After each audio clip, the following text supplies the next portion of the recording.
I'm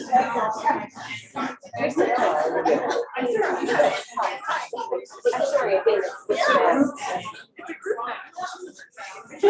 have to say that when I saw Joseph, I was just like, I decided since I was flying in, I couldn't bring all of the books to get signed. It was a bit of a shock, but I did get Are you helpful? Yes and no.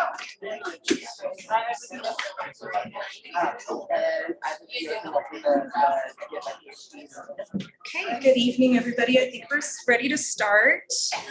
Such a full house. Thank you all for coming out.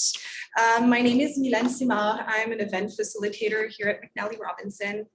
Before we begin, I would like to acknowledge that we are in Treaty 1 territory, and on the land on which we gather is the land of the Anishinaabe, the Cree, the Oji Cree, Dakota, and Dene people. In addition, McNally Robinson itself rests on the Métis community of Roostertown. We are gathered here today to celebrate the launch of 4 new books from Anvil Press. You'll be hearing from each author tonight, and I will be here to introduce each one as they come up to read. I will come back here at the end of the evening for signing procedure because our authors will be signing books, but I ask that you remain seated while we transport the artists and then give them a moment to settle in at the end of the night. Oh yeah, we'll get you there safely, don't worry. We don't want you to get mobbed by all your fans. And so first off, we're going to introduce Annette Lapointe, who lived in rural Saskatchewan, Quebec City, St. John's, Saskatoon, Winnipeg, and South Korea before settling in northern Alberta. She now lives in Treaty 8 territory on the traditional lands of the Beaver people and teaches English and creative writing at Northwestern Polytechnic. She is the author of 3 acclaimed novels, Stolen, Whitetail Shooting Gallery, and This is the Cure, and a collection of short stories, You Are Not Needed Now. Lapointe is here tonight to read from her debut poetry collection, Swim into the North's Blue Eyes, a book that explores the Gothic anxiety and bodily discomfort of constant travel. Please join me in welcoming Annette Lapointe.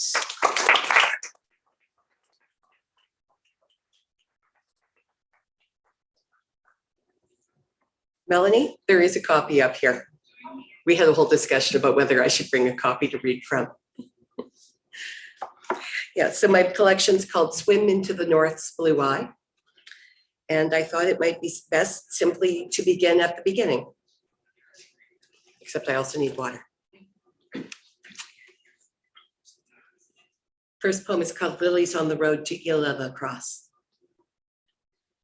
This country leaps from marsh to forest fire. Its gaps pull you miles out, north into the bush. Rocks rise out of earth-deep glacial tarns and show their petroglyphs. Rock ditches spit up color where the road turns. You see earlier crash sites marked with bicycle reflectors. Plastic carnations weave round the crosses, these few live flowers. More water, more rock lie at the road's end. Islands reach the shore by ice roads. Blaze in the short summer leaves fireweed blooming. All along this drive, you read the country, missives from the last cold world.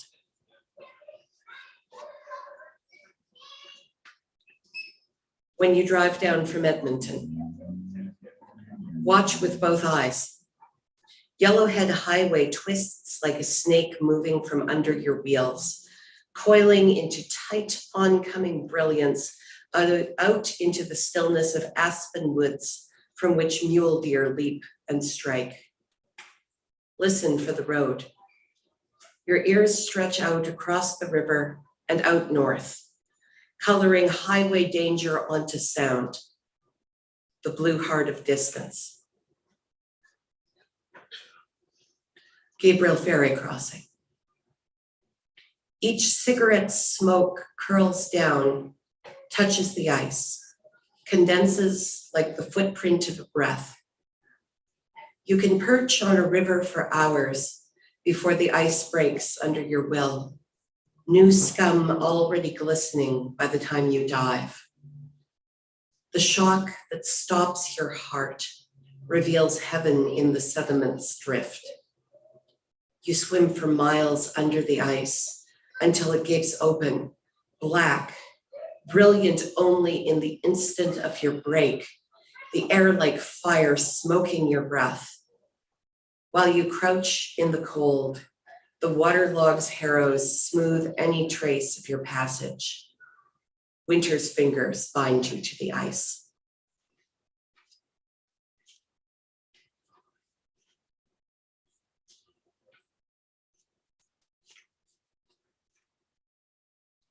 Flight.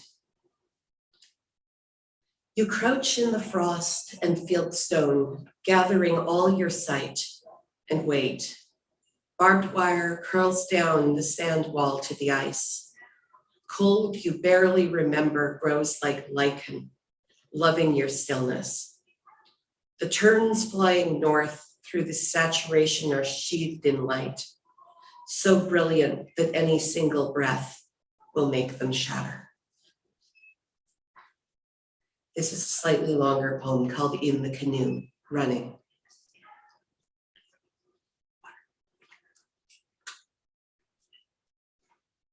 He went out for days in the canoe, running with the current. He painted in midstream the early morning, the rain softening the paper. His colors in the boat bottom mixed with sand and with the water trailing down his legs. The river shallowed randomly, sometimes nearly beaching him. He could reach down and touch the bottom inches below the surface. Other places, he would drop a glass inkwell, lose it to the deep water. The barn, a glassworks. Jars of bolts, unmounted windows, marbles in their tobacco bag suspended from a nail. The scrape of insects climbing up blue insulators, violet of medicine bottles. He is no more visible in this than he would be in the back of a mirror. Touch the hydrant rising out of the barn's dirt. Feel the groundwater cold creasing the iron. Loosen the bolt. Suddenly he has more water than vessel to fill. It is this way that words dissolve. They pour like quicklime into a chemical pail. The rush of water obscures what you were going to say next. He rises suddenly out of the canoe, dives into the river. The bottom is twice his body length down, a long breath and exhalation caught by his impact with the surface, extended in his dive. The water rushing down on him as he rises. For a quarter of a mile, he swims beside the boat, watches how the trees bend in their reflections, the stones refract. He lifts himself back in, reaches for the cork-stoppered inkwell, sketches the shoreline, sands that change color, dissolve where the water touches them, gates that open naturally between the conifers. One of the recurrent subjects of this book is my father, who's a visual artist. His artwork graces the front cover, not the blue background, but the etching of the fish, which is also on the title page. He was my primary caretaker parent, and I spent a lot of my childhood on painting trips with him, frequently in a canoe. I don't paint myself, but I think I've watched several hundred paintings being created. And I think I have time for one more, Micheline. Okay. This one is also about my father, but also about my mother. My father is but spent his youth and young adulthood in Uranium City, which was on the north shore of Lake Athabasca, and which he reached either from Yellowknife or from Edmonton. And after my parents married, they returned to the North Shore of Lake Athabasca for the first years of their marriage. And so the poem is called Fly In, 1970 to 1974. She came to Edmonton by rail the first time, flew out with him in the pre-dawn, bulked under her parka. Later, he remembered how she'd reached for him in the cold of the station, in the electric floods of the airstrip. He'd grown up sleeping in downtown hotels, nights there with his family, 2, 3 in a bed, the air close like a single engine otter in mid-flight. A sherry bottle on the night table could remind him of his father. The paperback Dostoevsky and a sweater filled her bag. What if, instead of all this, you suddenly find a little room there, something like a village bathhouse, grimy, spiners in every corner, and that's all eternity is. A pair of his socks for the flight back. This is the most exciting part of their early lives, the involuted silence of the North, broken by respite trips, the opportunity to watch your lover in the bar, dance with someone else. At night, the bed spread between them like a mouth, opened and became the downtown language, tasting a little of the snow on Jasper Avenue that melted in the small hours of the morning.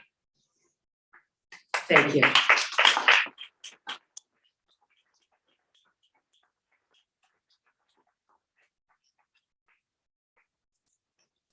I just think I'm just the first act. These guys are much, much better.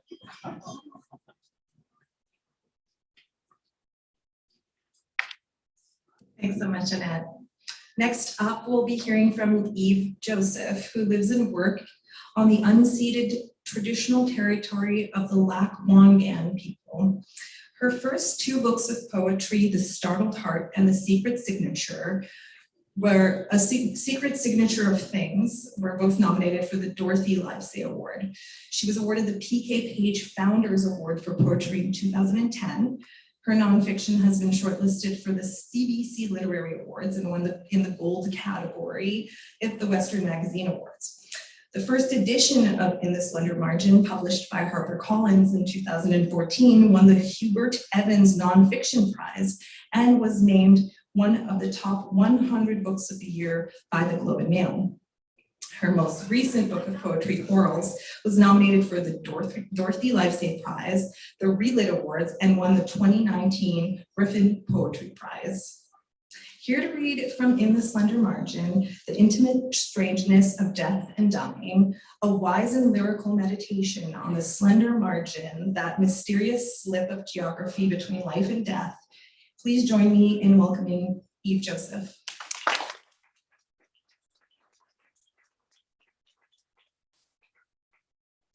There's no way you can follow that up. Is that good? Mm-hmm. Thank you for coming, and thank you, McNally, for putting this on. And I'd like to thank Anvil Books, Brian and Karen and Jess for arranging this reading. It's a real treat to be in Winnipeg. It does say that all the readers have a Winnipeg connection. My connection is Patrick Friesen. I'm fraudulently. But I've come to love this city over the last 25 years. I would like to thank Brian for reissuing In the Slender Margin. It went out of print 4 years ago, and I'm really grateful that he has brought this back. I'll read 2 sections from it tonight. The book originally came out of the 21 years I worked as a counselor at hospice. And I'm sorry, I'm talking too much. I'm going to start with just my thoughts about art and death. A few years ago, I was invited to take part in a discussion about the artist and mortality. Thanks, Patrick. A few years ago, I was invited to take part in a discussion about the artist and mortality at the University of British Columbia's Green College. The evening, organized by the writer-in-residence Don Hannah, centered on the question, why do we make art about death? Of all the reasons I could think of, for love, for beauty, to bridge our aloneness, to face our fears, to leave evidence of our existence in red ochre on cave walls, to defy death, to transform it, translate it, and transcend it, the one that resonated most deeply with me was that art frees us from the literal. Art is the imagination's take on death. It looks beyond the physical decline of our bodies to the mystery of our leaving. It allows angels to crash through the mortar of our ceilings and shows us the face of the Grim Reaper. It makes the invisible visible and invites us into other realities. Art, what the Japanese dramatist Chikumu Matsumo, is something that lies in the slender margin between the real and the unreal. The same slender margin, it could be said, the dying inhabit. From our very beginnings, we've told ourselves stories about death to explain the known, the unknown, and the unknowable. A few years ago in New York City, my daughter and I went to see The Mountaintop, a two-person play that reimagines Martin Luther King Jr.'s Last Night on Earth. In room 306 at the Lorraine Hotel in Memphis, Tennessee, on April 3rd, 1968, Dr. King returns to his room on a stormy night, having just delivered the brilliant I've Been to the Mountaintop speech at the Mason Temple in support of the sanitation workers' strike. The second character, a cigarette-smoking, hard-drinking maid, turns out, as the play progresses, to be a rookie angel on her first assignment to tell the preacher he will be shot the next day and to prepare him for the journey in what Hamlet calls the undiscovered country. We meet in the slender margin between myth and reality, fiction and nonfiction. Who will interpret death for us? The artist, the visionary, the psychotic, the dying themselves, around whom mystery is made manifest. To be with the dying is to leave the known world and to enter a world of spirit and hallucination, vision and visitation. It is to understand that they navigate by dead reckoning, memorizing where they've come from and holding an image of where they're going in their minds, while you, standing on the shoreline, watch as they slip the bow line and, guided by the moon, stars, wind, waves, clouds, and currents, disappear from this world. It is not to sentimentalize, but to remain open to possibility. Perhaps we must all strive to be, as Marianne Moore instructs the poets, literalists of the imagination, capable of presenting, when called upon, imaginary gardens with real toads in them. A friend told me about a dream he had a few hours before his wife went into labor with their first baby. Standing on a riverbank beside his late sister, he watched her cast a line in long, slow arcs across the water. When she landed a salmon, she passed the rod to him to reel it in. The fish was magnificent. Burnished gold and silver with scales like jewels, like the biggest catfish in the world that Ed Bloom catches the day his son Will is born in Big Fish.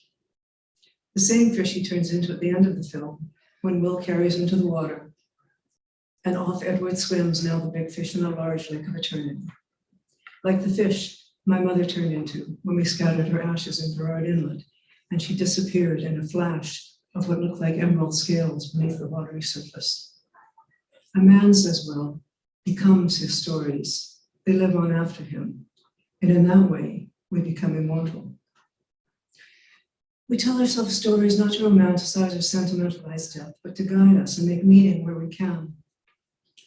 My master's thesis was on Coast Salish perceptions of death and dying.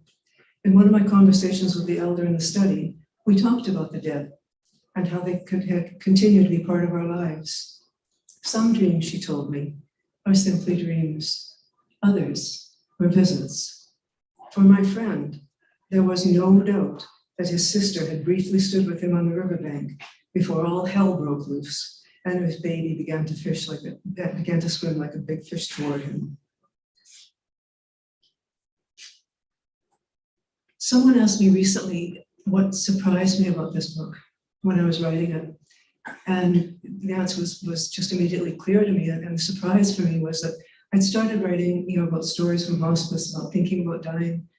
And my brother died when I was 11. He was 27. And the big surprise for me is my brother showed up. Memories came back. Things I can't explain happened. So he, throughout the book, his sections are in italics. They're a little bit dreamlike for me. I didn't really know him, but he came to me, and so I'll read one of these italicized sections for my brother. I arrived an hour early at Green College. It was a cool November evening. The ground was littered with red maple leaves. A few students were crossing the campus on their way to night classes. With time to kill, I thought I'd take a stroll. Not knowing the UBC campus, I decided to walk in a straight line down the East Mall so I wouldn't get lost. How do we find the things we've lost? Do we find them, or do they find us? After walking for 20 minutes, I stopped in front of a well-lit building, and when I asked a student passing by if there was a library, she said, "You're standing beside one." I went in, walked up to the second floor, and waited while the librarian helped the young woman. Who knows about timing and chance? Who knows about the three princes of Serendip, who upon returning home after a number of years of traveling, created a word to tell their father and his court of all the wondrous things they'd seen and experienced? And who knows why I would suddenly find myself serendipitously on the campus where my brother studied some 50 years earlier at a symposium on mortality. "Can I help you?" the librarian asked. "I'm not sure," I told her. I told her my brother had been a student at UBC in the early 60s, and I thought he'd written a thesis, but I wasn't sure. That's all I had. The past seeps into the present like groundwater seeps into the empty spaces and layers of rock upon which we build our worlds.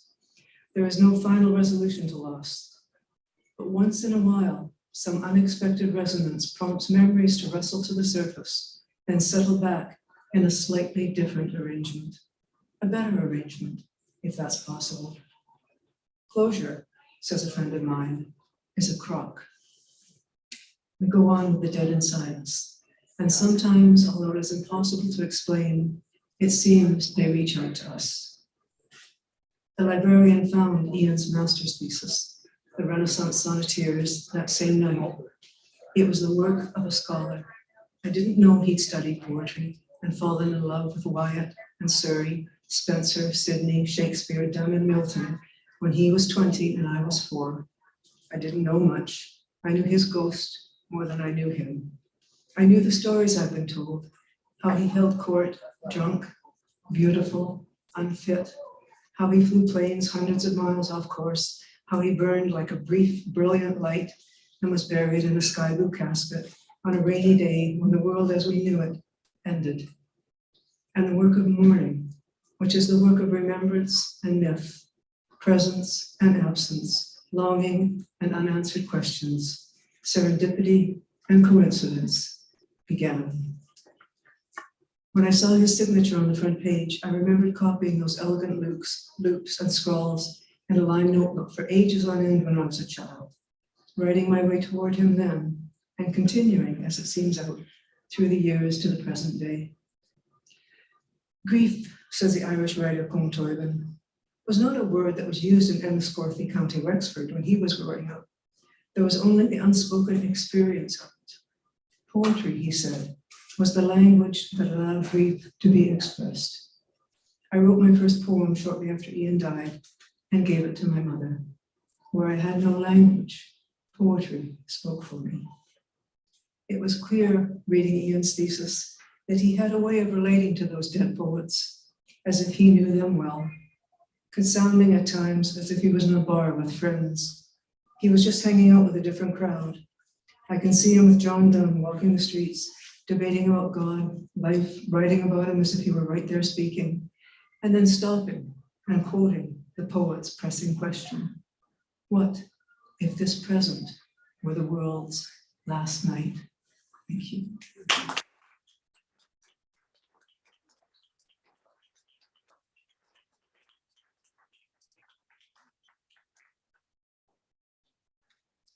Thank you, Eve. We'll now hear from Patrick Friesen, who will be reading from his latest publication, Reckoning, one long poem in search of itself and its own meaning. Patrick Friesen has published more than a dozen books of poetries, a book of essays, stage and radio plays, and has co-translated with Progress 5 books of Danish poetry, including Freyed Opus for Strings and Wind Instruments by Ulrike Gerns. Most recently, he has released a collaborative CD, Busan Bell, with Nico Friesen, and Outlasting the Weather, Selected and New Poems, also published by Anvil Press. Please join me in welcoming Patrick Friesen.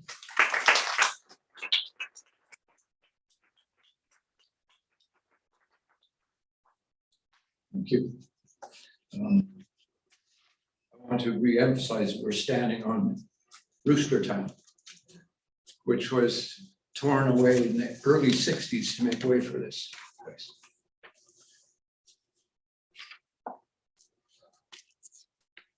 I'd like to thank McNally Robinson for holding this and for all of you for showing up. Anvil for publishing this, and one of the people at Anvil is a Winnipegger, Karen Green, used to work for J. Gordon Shillingford Press and is now in Vancouver. And another Winnipegger, aside from her and me, is my daughter who designed this cover. She designs books, or she designs all my books and many other books. She works for Cormorant Press. The cover is not sure what it's called. It was a guy in 1600, Gilbert was his name, who devised a method using magnets that he didn't have to use the sun and stars to navigate. Hi, Joan. What else do I want to say about that? It is a long poem that includes prose, poetry, dialogue. I used to, well, while I was in progress, I called it everything but the kitchen sink. But it holds together a whole. Various threads, one of them being navigation. And even the title Reckoning comes from Dead Reckoning. Navigation that's physical, spiritual, mental, foot to head, all kinds of ways that we have of navigating our way through existence. Memory and story and their interrelationship with each other. My mother figures in this poem. And I think I'll throw in a section.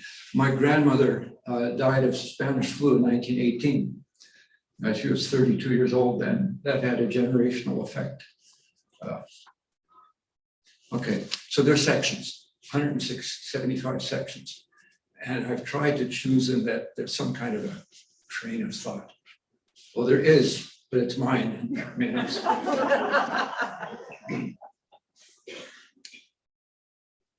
swimming out of the past, a fishbone caught in my throat. A hairpin falling to the floor, her hair undone, and nothing the same again. So the story goes. The story the man told over the years, the story he heard of his young mother drowning in her lungs and calling, terrified, the room turning, and someone closing the blinds to keep something out, perhaps the rooster at dawn. This is what was remembered in all the agitation. It was November 1918, and him becoming an orphan. A dog barked all night. That too was remembered, though it had nothing to do with anything.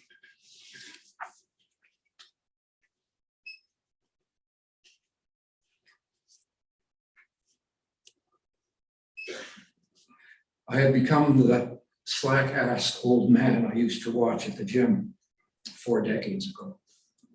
Not daughtery yet, but living inside someone's ancient skin, wondering where I've been. I've tracked an animal all my life, following its spoor, moving between foot and mind, getting close, but never more than glimpses at night, moonlit eyes in a thicket, and nothing there at first light but scat. Lost in my age until I find the track again. I'm learning how quickly the weather can turn. Out there, in the places I walk through, and in here. I'm fortunate to have been lazy. About time, someone said, meaning they'd run out of patience. I was thinking it might mean a much bigger thing, where impatience has no meaning. But I forget what came after that. Out of time is what it's come to now, closer to the end than to the middle. But also something about the journey, what we emerged from, creatures that we were on that arm dangling simian path. It is about time, that drip of seconds that takes no time at all. And who remembers? Us critters vanishing with the last word or two of comfort or conciliation, or perhaps only a silence broken by traffic, or a nurse fiddling with an IV. Yes, it's all about time. Something to unearth, always to unearth it.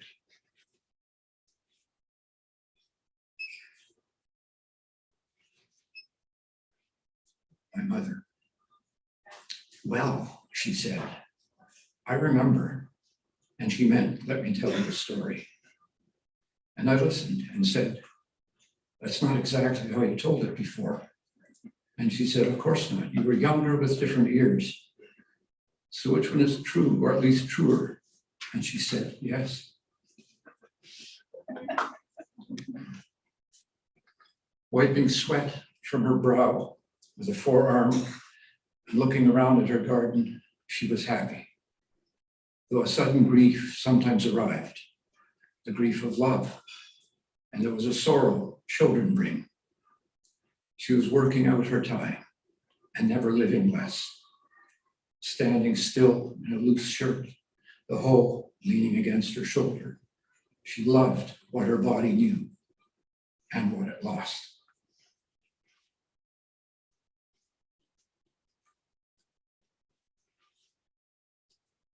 A cough across a mile of fields, quarter moon etched on a winter night, and a figure in the cemetery clearing snow from a headstone with a gloved hand.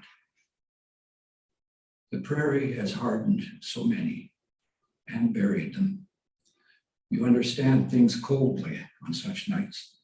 Not much room for sentiment and too much for love. Thinking of a scar in the air where someone has walked out. Thinking of the meaning we scramble for within meaninglessness. Well, not for long. And there is no scar in the sky, only in you.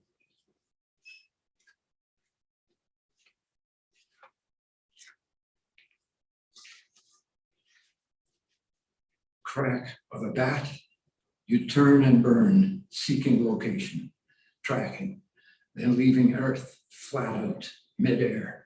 You catch the ball white as an ice cream cone in your black leather glove, and you know how your body exists in the world. There's no theology here, only a perfect motion to remember all your life. My favorite birds were always red-winged blackbirds.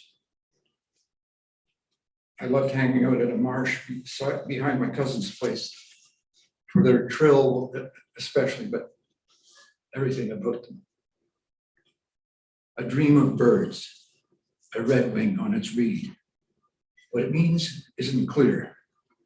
It is what it's always been, a soul, a word that means little on its own.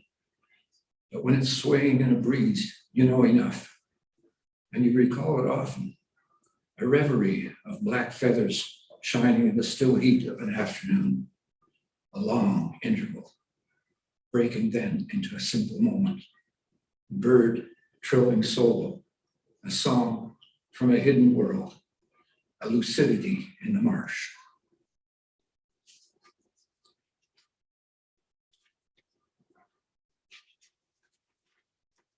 Them frogs are leaving. Won't know them soon.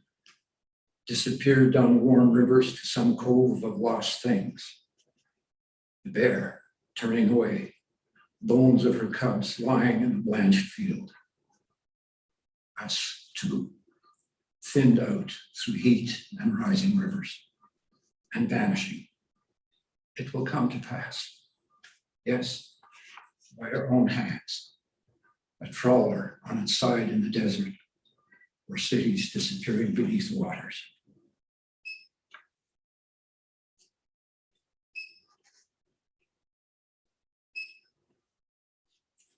An old woman is walking in the heat. She's not walking toward an oasis. They have all dried out. She's looking for the last tree, carrying the mind of the species to the end of the earth.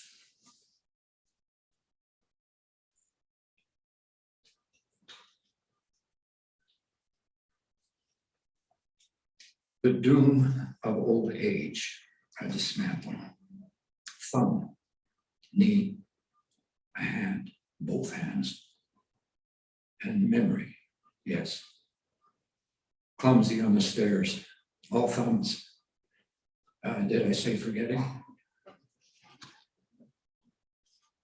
And I'll end with a made-up dialogue that slightly resembles one that my friend Per Brask and I used to have. When I still lived in Winnipeg, he'd come to my place and he would do a translation of a Danish poem and I'd type it up and I'd try and make it work in English.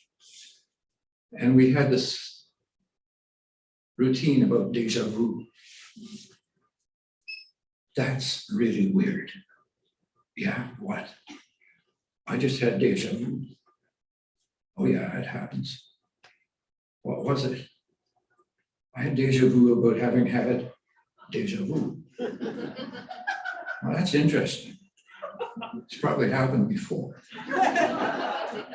You think? The déjà vu I just had a déjà vu about was a déjà vu about a previous déjà vu. Wow. So that's what? 3 déjà vus about déjà vu? It won't happen again. I thought you'd say that. Thank you.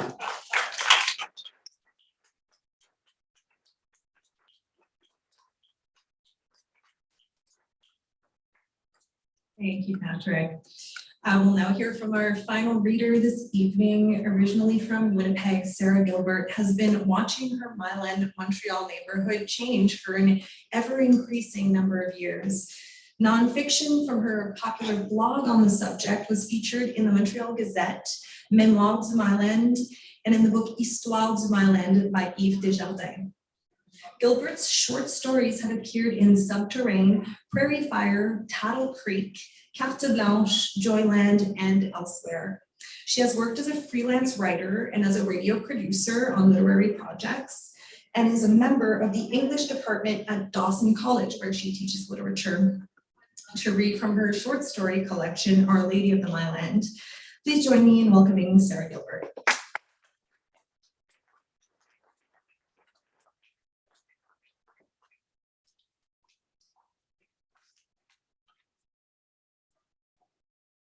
Thank you for coming. Thank you for coming, everybody. It's really an honor for me to be here with these other Anvil writers, so it's exciting. Thanks to McNally. I have so much to say, but it's rare to have a captive audience in my hometown. I'd like to read a little bit from a story, but I thought I'd begin with some context. We moved to Winnipeg in the middle of grade 5, in the middle of December. And before that, I lived in a suburb of Milwaukee, Wisconsin. And there it was a tradition to be mean to the new kid. So I was worried. And this wasn't helped by my brother, who told me they were going to put me back a year because Canadian schools were so much harder than American ones. But on my first day at Queenston School, a throng of friendly kids mobbed me and asked me to say something in my exotic Wisconsin accent. And And then at lunchtime, classmates walked me home. And the doorbell rang an hour later. It was the same girls there to walk me back to school. Instant friends. So Winnipeg is the place that first taught me about neighbors. And it turns out it's a relationship that is not without some tension. It wasn't always so easy with those girls after that. But Winnipeg is also where I learned about the city and about writing about the city. In grade 6, there was a writing contest. And my essay, Why I Like Winnipeg, won first place in a trip to Calgary. We got to visit the Rockies, and it was great. But so never mind the Rockies or Calgary. Winnipeg was my introduction to city life and just life. And as I'm always telling my young family members, some of whom are here tonight, I grew up taking the bus downtown every Saturday. It was the destination always. Eaton's, the Bay, the candy counter, Eaton Place, the library before the millennium, Centennial, Mr. Green Jeans. Later, Records on Wheels, Blue Note Cafe, Royal Albert. Because after 5 years on Queenston Street, we had moved to Chestnut Street in Wolseley. And that was exciting because it was close to downtown where everything was happening. And I worked at the edge of Wolseley on Sherbrooke at Grandma Lee's, now Charisma. And I served sandwiches wearing a bonnet and an orange checked apron. To get away from that uniform, I got a job downtown at Orientique Bazaar Fashions. After Orientique and all of North Portage was torn down when they put up the mall to save Portage Avenue, I got a job working nights as a box office cashier in a bow tie at the brand new Portage Place Cinema. That was the summer I worked days at the office of the Canadian Authors Association in Pantage's Playhouse upstairs. I feel like I'm giving you a resume of my work experience. Do I get the job? I'm saying all this because a piece of my heart is still in Winnipeg, right downtown, where I was earlier today. And I wish it wasn't so sad there right now. It's hard times.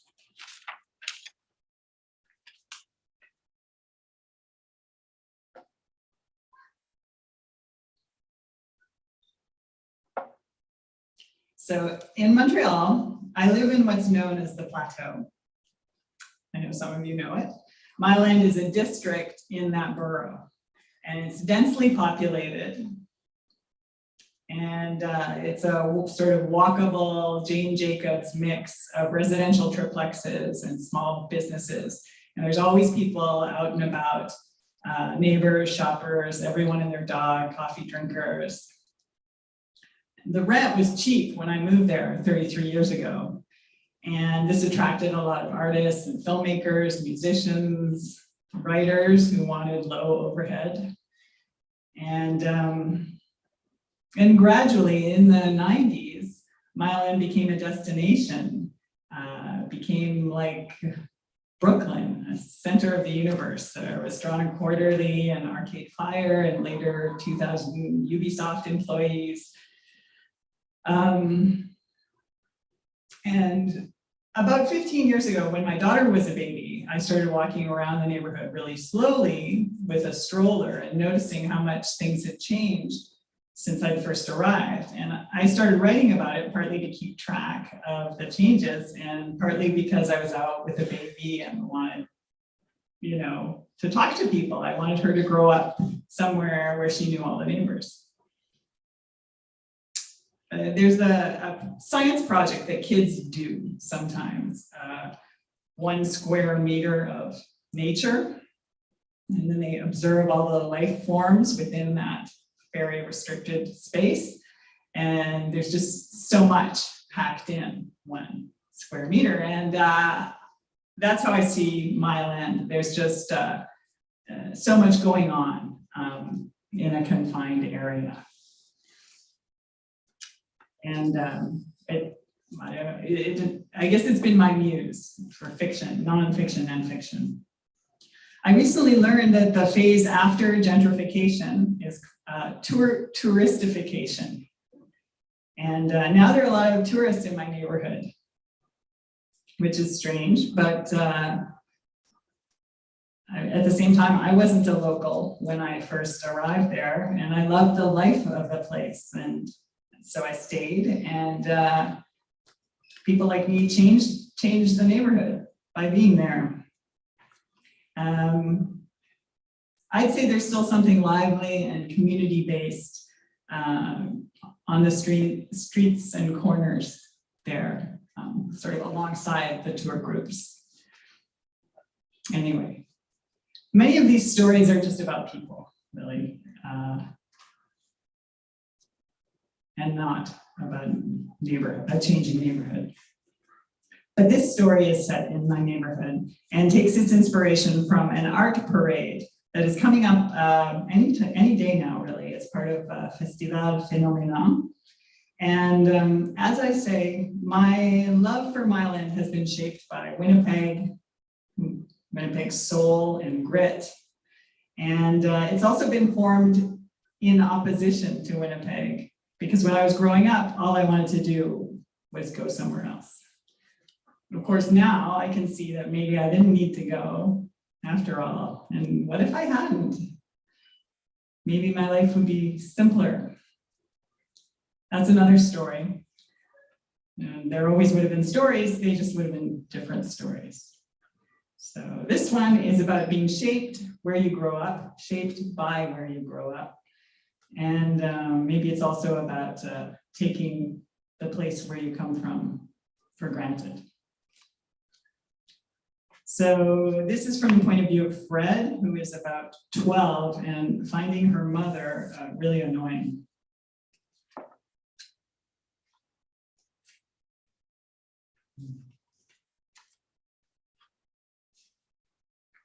Let's go check out that art parade,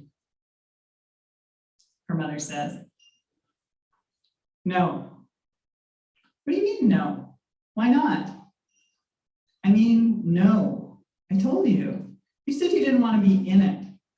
I said I didn't want to dress like a bird or a flower or participate.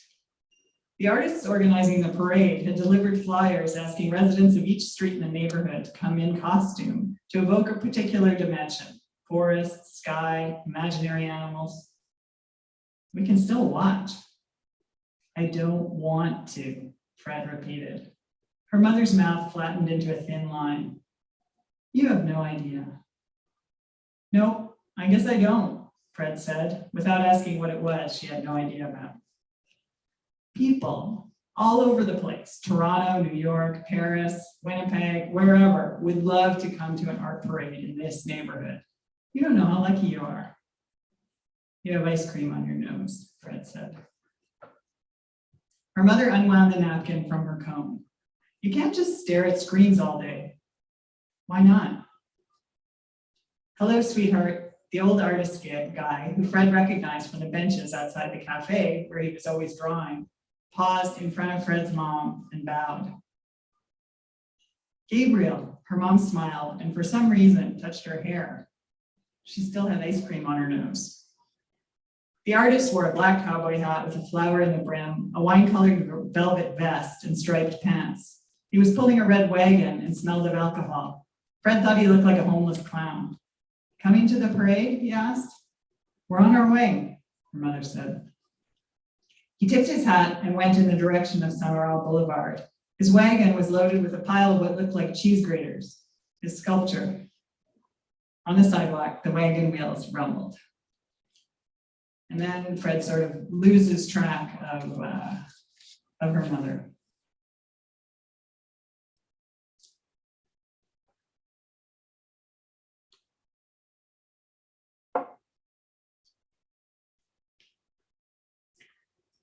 Fred climbed the steps of the church in front of the cafe and watched foot traffic flow in the direction of Saint Laurent. People pushed bikes festooned with plastic flowers and ribbons woven into their spokes. A little kid dressed as a frog with wings ran ahead. For a school project back in grade 3, Fred had mapped the neighborhood, the park with its playground and splash pads, the rock climbing gym, the Y pool, and the library. She penciled in color the ice cream spots, pizzerias, the croissant and cupcake and bagel bakeries. She put in all her haunts on the blocks and corners where she'd spent her whole life. Sometimes she had a dream of flying over the neighborhood, which looked completely different from the sky. She could see everyone and everyone, but no one noticed her up there, which was a relief, because in the dream she was naked. "Hey, Fred," her friend Claire shouted. "Bonjour, Frédéric," called Mia, Claire's mom, from the sidewalk.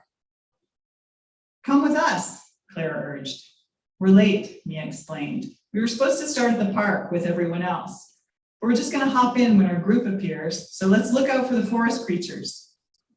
She and Claire waited for Fred to hurry down the church steps. They wore shades of lime and khaki with cloth garlands of leaves draped around their necks. "I'm not in costume," Fred said. Claire lassoed her with a garland. "Now you're in leaf, come on." Fred let herself be pulled along. A barricade blocked Saint-Laurent Boulevard to cars. A police car crept along the empty street, followed by the leader of the parade, a guy in a top hat in a wedding dress who made swooping figure eights on a skateboard. Claire pointed to the pair of huge knitted breasts strapped to his chest. Whoa.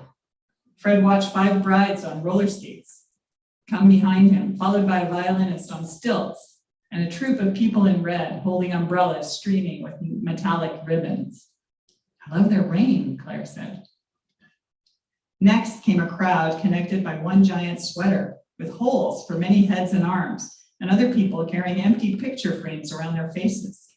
When a fleet of walking trees and green people appeared, Claire and Mia said, "Now," and jumped off the curb into the flow of the parade. Fred joined them, and a tall man in a wolf mask gave her a green ribbon on a stick. She waved it at the artists and children in their colorful homemade costumes in the street, and at the spectators lining the sidewalk. Music from the marching band blared as she bounced along with Claire. Maybe next year she would dress up in an actual costume, something wild. She saw neighbors and noticed Lola and the gang on the sidewalk. Sabrina and Jasmine were looking at their phones. She waved her wand. Lola waved back. Fred was in the street. She was in the weird art parade. On the sidewalk in the sun, she spotted her mother, standing, smiling, and taking it all in. "Look at that. Look at them," she'd be saying if Fred were next to her. Fred shouted, "Mom, over here. Look at me. Hey." She kept waving until finally her mother's eyes found her.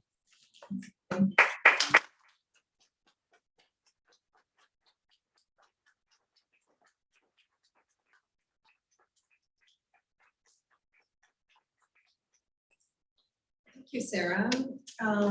We're done. That went by too fast. I could have listened to all of you speak for another hour at least. We're now going to move along to the signing portion of the evening. We ask all of you to remain in place for a moment as we move our celebrated authors over to the signing table. Take 5, chat amongst yourselves, let them settle in, and then we'll slowly stream into the signing area. So copies of tonight's books will be available at the cash desk and at the signing desk. Feel free to pick up a book and get it signed. We just do ask you to pay for the book before you leave the store. Thanks again to Annette, Eve, Patrick, Sarah, and of course to Anvil Press. Thanks all of you for coming out tonight and joining us. Have a great night.